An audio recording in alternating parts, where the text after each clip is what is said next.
Hi, I'm Georgine Huang, CEO of Fairygodboss. And I'm Karen Eisengruber, VP of Customer Strategy at Fairygodboss.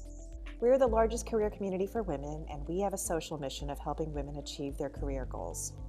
We also partner with hundreds of top employers who are committed and invested in improving diversity and inclusion. Every quarter, we'll be sharing what we're seeing from both our community and employer partners. Recently, we've seen two topics rise to the forefront.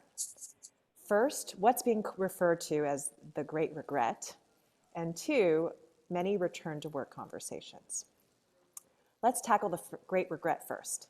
Many people have made life and job changes that better align with their values and career aspirations during the pandemic.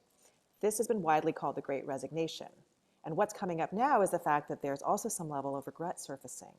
Some of the same people who change jobs are realizing that the grass isn't always greener. Other community members are adjusting to life with new colleagues they've never met in person and finding that a new company culture can take some time and effort. They are wondering if they should give it more time or start looking for a new job again. So, what can companies do? It may seem a little counterintuitive, but many leading companies are taking a deeper look at their employee exiting process.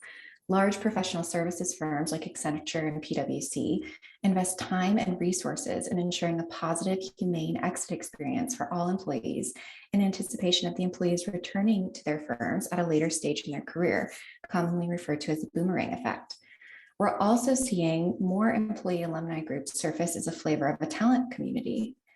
These groups have proven effective in maintaining a relationship with past employees and provide an additional source of talent funnel, especially for tough to fill or high demand functional areas. Similarly, it's also an important time to double down on your investment in your employer brand. This feedback around whether the grass is greener would insinuate that the great reshuffle may not be coming to an end anytime soon. Authenticity is going to be as critical as you think through your employer brand positioning, especially for women and underrepresented minorities. Fortunately, Fairygodboss is here to help with that. The second topic we're seeing a lot of conversation around is the anxiety people are feeling about returning to the office and the policies their employers may implement.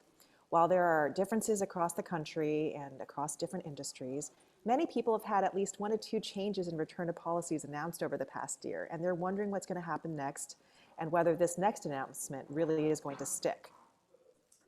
This is one of these topics that a best practice has really yet to be set. What we're seeing most commonly is communication from leadership has come to an abrupt halt, and many employees are reacting favorably to it. Many organizations went from being radically transparent and unfortunately creating a sense of fear or anxiety amongst their employees to not communicating anything until they knew what their next step was going to be, which has settled some of these anxious nerves.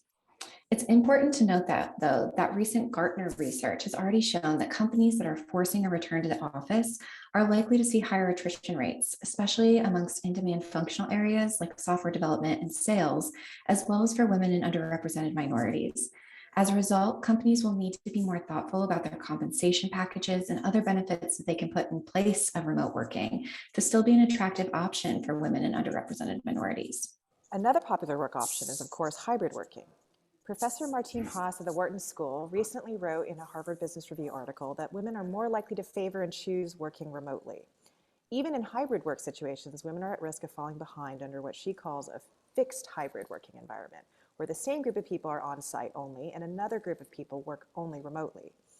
Flexible hybrid workplaces are those where the same individual can sometimes work on site and sometimes work remotely. These fixed hybrid employers are more likely to be places where women may be seen as less committed to their work and less able to access powerful people and mentors if women are indeed the ones who disproportionately choose to work remotely only. Hybrid and remote working is likely to be a continuing conversation thread over the coming years, so thanks for listening, and we look forward to sharing more soon.